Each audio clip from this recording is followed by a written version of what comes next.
හරි. දැන් අපි D ගුණෙ තව තියෙන්නේ වැනෑඩියම් තියෙනවා. හරිද? වැනෑඩියම් තියෙනවා. ආයේ මැංගනස් තියෙනවානේ. ඒක තමයි තියෙන්නේ. මැංගනසුත් ඔක කතා කරද්දි මැංගනස් වලක් තියෙනවා. මම ආද මැංගනස් ගැන කතා කරන්න යන්නේ නැහැ. ඊළඟ දවසේ කතා කරනවා. ක්‍රෝමියම් ගැන කතා කරොත් මේ වැනෑඩියම් ගැන කතා කරොත් වැනෑඩියම් වල අපිට කියන්න පුළුවන් එයාගේ ඔක්සිජන් අංක සාමාන්‍ය මට ප්‍රශ්නයක් මේ කුපවල ප්‍රශ්නයක් තියෙනවද කියලා බලන්න පොඩ්ඩක්. කුපවල ප්‍රශ්නයක් මට දැන් හොයාගන්න අමාරුයි එතන. ෆාස්ට් පෙපර් එකක්.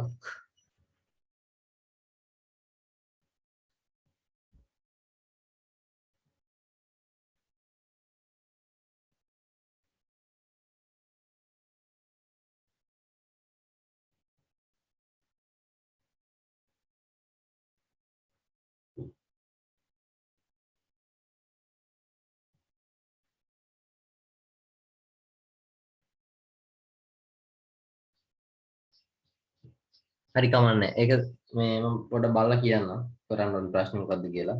හරිද? කරන්න ඕන මොකද්ද ප්‍රශ්නේ කියලා මම කියන්නම්. ඊට පස්සේ මොන අද කැටායනේ හරි මොකක් හරි ඇනෝයනයක් අපි කතා කරමු. නයිට්‍රේටේ හරි නයිට්‍රයිටේ හරි. ගොඩක් වෙලාට ඒක හරි. අපි 16 වෙනි කාණ්ඩයෙන් එකක් කතා කරනවද 15 වෙනි කාණ්ඩයෙන් කතා කරනවද?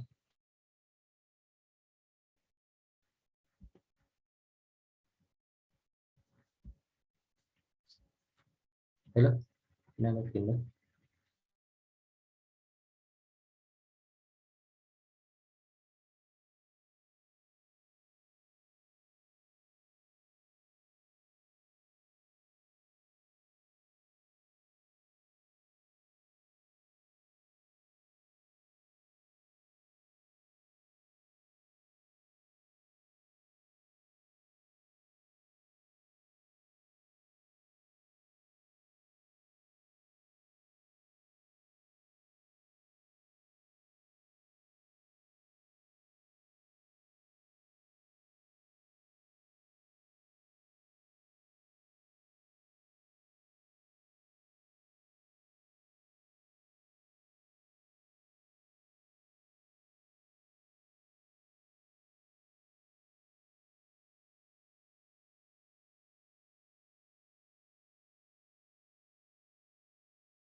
හරි. අපි 15 වෙනි කාණ්ඩෙත් අපි දන්නවා කතා කරන්න. NO2- ගැන NO3- ගැන එදා කතා කරා. NO2- ගැන කතා කරොත් ඇනායනයකදී ඇනායනයේදී NO3- ගැන කතා කරොත්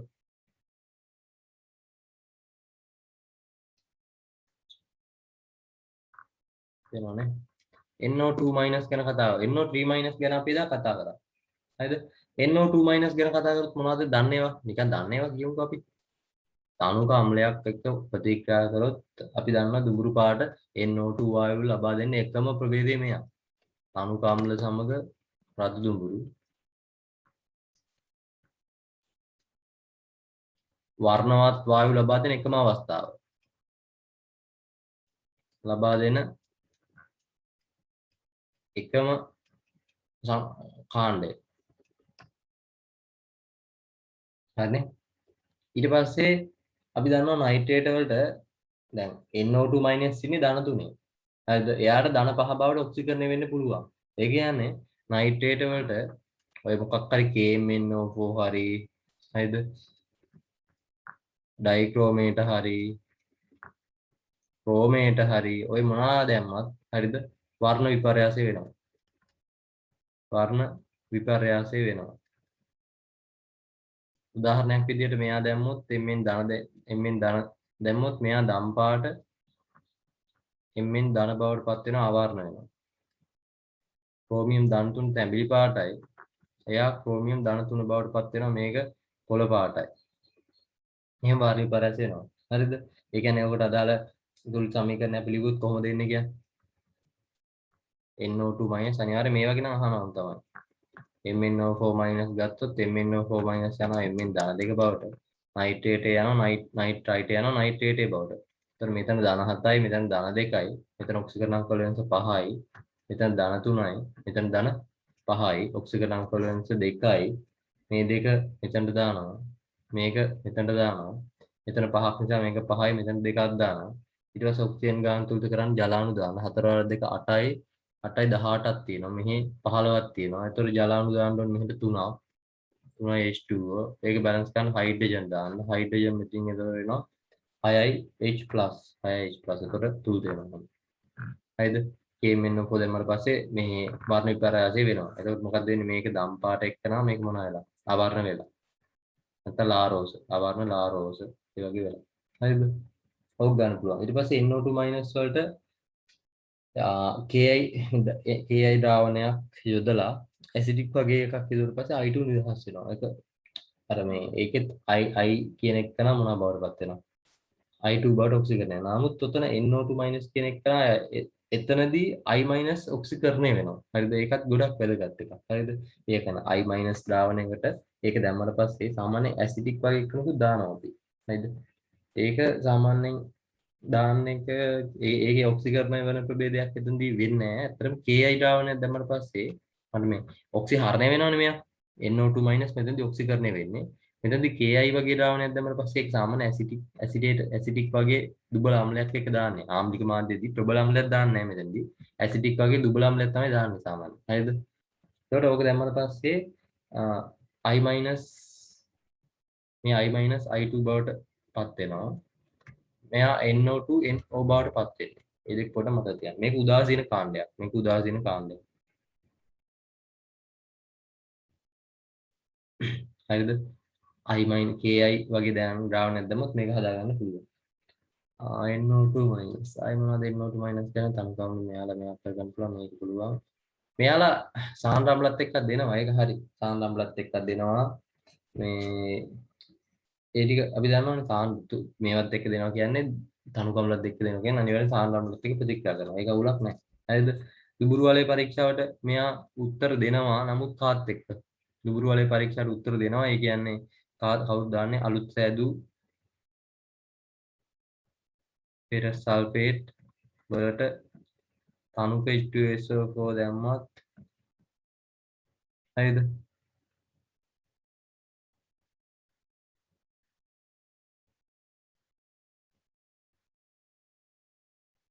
දුඹුරු වලේ ගෙන දෙනවා. දුඹුරු වලේ ගෙන දෙනවා. ඒක මතක ඇති ඔයාලට. හරිද?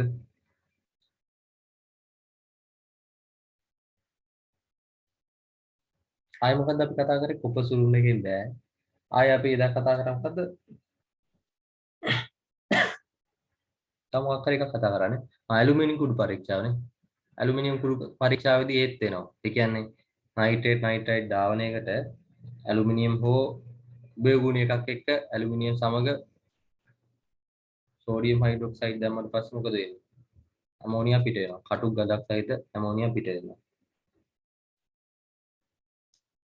අපි ওই ටික කතා කරා. NO2- 15 වෙනි කාණ්ඩය ඔච්චර තමයිනේ. අපි කතා කරන් තිබුණේ. උපසුරුන් පරීක්ෂාවේදී ආයි කතා කළා වැඩක් නැහැ. ඒක ඕනේ නැහැ.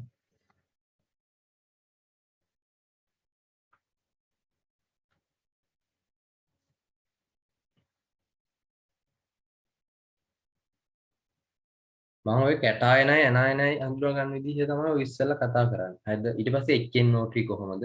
එක එක්කෙනා ගැන වෙනම සංයෝග ගැන වෙනම කතා කරනවා. දැන් මම තාම බේසික් කරගෙන යන්නේ ඇනායන කැටායන කොහොමද පාඩම් කරගන්නේ කියන එක තමයි කතා කරගෙන යන්නේ. හරි?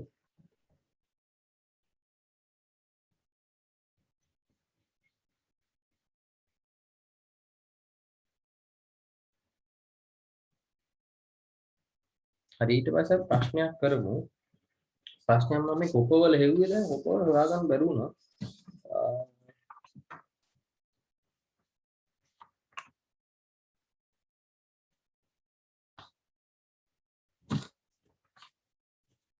ඒක හොයාගන්න බෑ ඒක. මම කියන්න මේ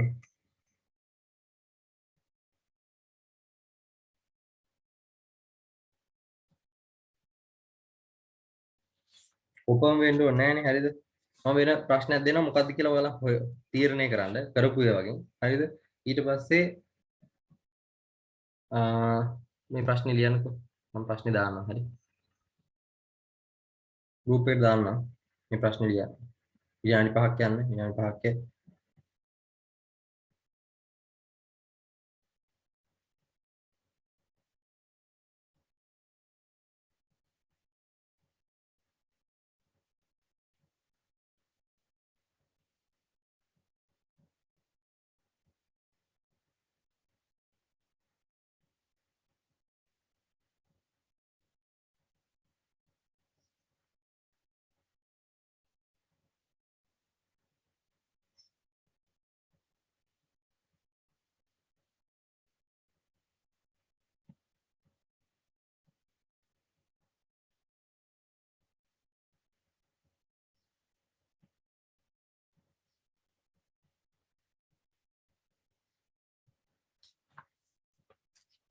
හරි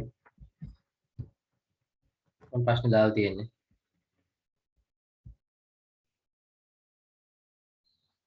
බලන්න මෙතන කියනවා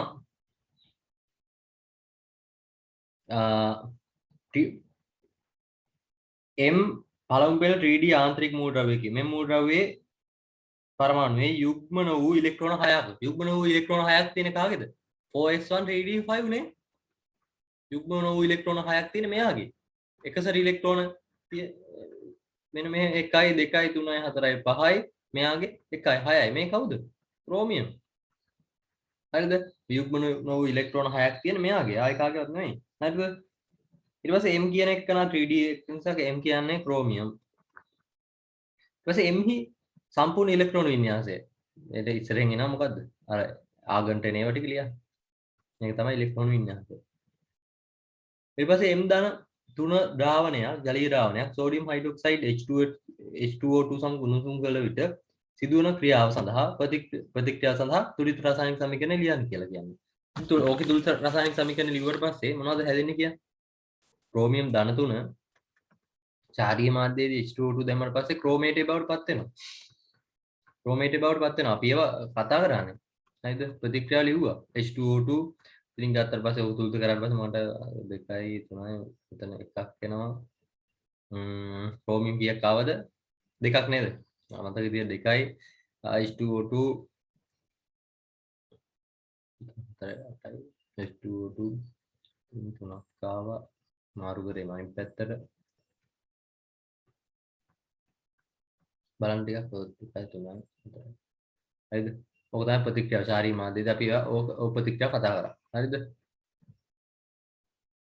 ඉහත තුනෙහි සඳහන් කළ ක්‍රියාවෙන් පසු ලැබෙන ද්‍රාවණයේ වර්ණය කොළ පාට එක්ක මොන පාට පත් වෙලා තියෙන්නේ? කහ පාට බවට පත් වෙලා.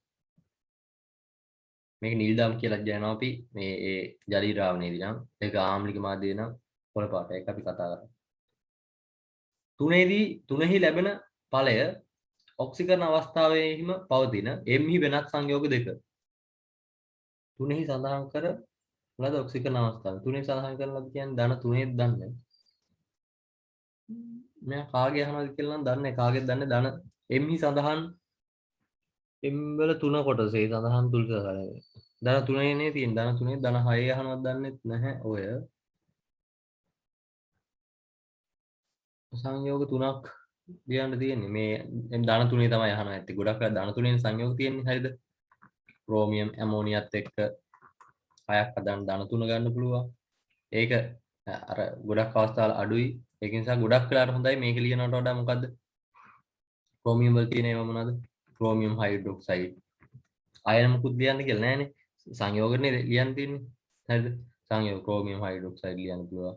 එයා ධන තුනේ ඉන්නේ. ඊට පස්සේ අපිට මොනවද? ක්‍රෝමියම් D වුණාට පස්සේ මෙයා OH6 ඍණ 2 ඍණ 2 නෙවෙයි ඍණ 3 මොකක් හරි ලියන්න පුළුවන්. හරිද? ඔයගේ සංකීර්ණ කැමති දෙකක් විතර ලියලා තියන්න. හරිද? මේ තුනෙන් දෙකක්. මේකයි මේක ලිව්වොත් කමන්නේ. එමි වැදගත් කාර්මික ප්‍රයෝජනයක් දී ගුණ මොකක් ඇහුවොත් මිශ්‍ර ලෝහ සාධන. මිශ්‍ර ලෝහ සෑදීමට.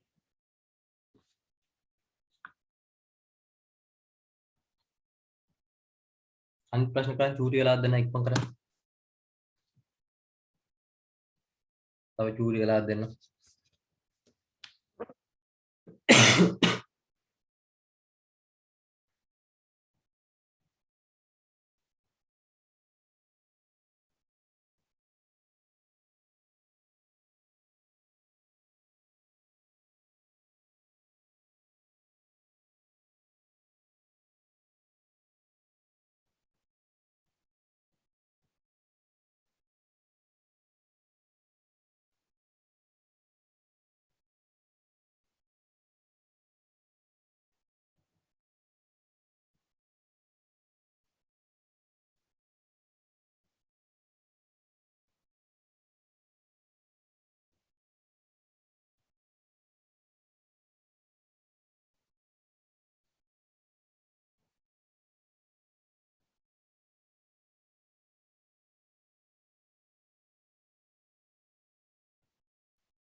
හරි තව විනාඩි 10ක් තියෙන නිසා මම ඉක්මනට දැන් සාකච්ඡා කරනවා. හරිද? මොකද්ද කියන්නේ? දීගණුවට අයත් X මූලද්‍රව්‍යයේ කාබනේටය තනුක HCl සමග ප්‍රතික්‍රියා කළ විට ඔන්න මොකක් හරි කාබනේටයක් ඝනයක් තියෙනවා. එයා තනුක HCl සමග ප්‍රතික්‍රියා කරලා පස්සේ රෝස පැහැති ද්‍රාවණයක් ලබා දෙනවා. සාන්ද්‍ර HCl යෙදුවට පස්සේ නිල් පාරයි. හරි. ඔය ආයේ කියනකොට මතක් වෙනවා. හරි. තනුක මේක අම්ලයක් දාපු ගමන් කොබෝල්ට් මේ රෝස පාට එක්කන. අනික මම මේ කොබෝල්ට් කියලා ගන්න හේතුව මොකද්ද? Cl- හදන එක අපි දන්නවා මොකද්ද? නිල් පාටයි. නිල් පාටයි. මේ දෙන්න මතක් වෙනකොට ආයි කවුරුත් නැහැ. රෝස පාටයි නිල් පාටයි මේක මතක් වෙන්න ඕනේ. හරිද? හැබැයි ඔයාලා මේ මෙච්චර කරලා හරිද මේ කරද්දිත් ඔයාලා ඒ වෙලාවේ විතරයිනේ බලාගෙන තියෙන්නේ. ඔහොම කියද්දි මතක් වෙන්නේ නැත්නම් ඔයාලා පාඩම් කරලා නැහැ. එහෙම කරන්න එපා. මං කිව්වා දවසකට එකයින් කරන්නේ. ඔයගේ ඩීගුණු එකයි කරන්නේ. ඒක හොඳට මතක තියෙන්න ඕනේ. ඔය කොහෙන් ඇහුවා පාඩත් එක්ක මතක තියෙන්න ඕනේ. ඕක පාඩම් කරගන්න අමාරු වෙන්නේ ඔක්කොම ගොඩ ගෙහුණා. ගොඩ ගෙහනවට තමයි දවසකට එක ගානේ කරන්නේ. ඔයක පැයක් විතර ඇවිල්ලා ආයෙත් හොඳට කරන්න. අත් දින ගන්න. එතකොට හරි. හරිද? එතකොට මූඩ් එක මොකද්ද? කොබෝල්ට්. හරිද? ඊට පස්සේ X වල සම්පූර්ණ ඉලෙක්ට්‍රෝන ඉන්නේ නැතේ. මම මුල් ටික ලියන්නේ නැහැ. 4s2 3d7 27 නේ. රෝස පැහැයට හා නිල් පැහැයට හේතු වන විශේෂ නම් කරන්න. රෝස පැහැයට විශේෂ නිල් පැහැයට හේතු වෙන්නේ රෝස පාට වෙන්නේ. මේ මෙන්න මෙයා කොප ජලාණු 6ක් එක්ක ධන දෙකේ සංකීර්ණය. එයා ඊට පස්සේ මේ නිල් පාට සම්බන්ධ වෙන්නේ CuCl4 ඍණ දෙක. මේක නිල් පාට, මේක රෝස පාට, මේක නිල් පාට සම්බන්ධ වෙන එක. ඊට පස්සේ රෝස පාස ව්‍යුහයේ ඇති බන්ධන වර්ග මොනවද කියලා. රෝස පාට ව්‍යුහය කියන්නේ මේකේ තියෙන බන්ධන මොනවද? ජලාණු වල තියෙනවා. ඒ කියන්නේ කොබෝල්ට් මෙහෙම දායක කරන නිසා මේවා කොහොම ගත්තම මෙයා දායක කරනවනේ මෙයාගේ. ඒතකොට දායක බන්ධන තියෙනවා. මෙන්න මේ අතර සහසංගි බන්ධන තියෙනවා. දායක බන්ධන තියෙනවා, සහසංගි බන්ධන තියෙනවා. OH අතර සහසංගි බන්ධන තියෙනවා. මෙයා දායක කරන නිසා දායක බන්ධනක් තියෙනවා. සහසංගි බන්ධනයි දායක බන්ධනයි තියෙනවා. ඊට පස්සේ X තනුක HCl තමු පිරියම් කරන විට නිල් පැහැ විශේෂයක් නොසාදන්නේ ඇයි? නිල් පැහැ ඒ කියන්නේ X කියන කෙනා තනුක HCl එක. සාන්ද්‍ර නෙමෙයි තනුක HCl. තනුක HCl එක මේව කරන්න Cl සාන්ද්‍රණය මොනවා වෙන්න ඕන? Cl 4 දෙනෙක් එක්ක හදාගන්න එපා. Cl මෙහෙම හදාගන්න. මෙහෙම හදාගන්න තනුක දාලා හරියන්නේ නැහැ. හරිද? අනිවාර්යෙන් සාන්ද්‍ර දාලා ක්ලෝරයිඩ් සාන්ද්‍රය වැඩි කරන්න ඕනේ. තනුක දැම්මට පස්සේ ක්ලෝරයිඩ් සාන්ද්‍රය අඩුයි. ඒ නිසා මේක හදාගන්න බැරි වෙන්න හේතුව තමයි ක්ලෝරයිඩ් සාන්ද්‍රය අඩු වෙන එක. ක්ලෝරයිඩ් සාන්ද්‍රය අඩු නිසා.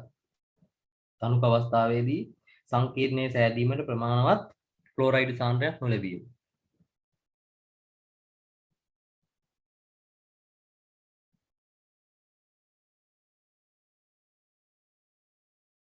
ඊට පස්සේ නිල් පැහැති ද්‍රාවණය ජලයෙන් තනුක් කරන විට නිල් පැහැති ද්‍රාවණය කියන්නේ මෙයා ආයි ජලයෙන් තනුක් කරාට පස්සේ මොනවද වෙන්නේ? ජලය දානකොට ආයෙත් මෙයා බවට පත් වෙනවා. රෝස පාට වෙනවා.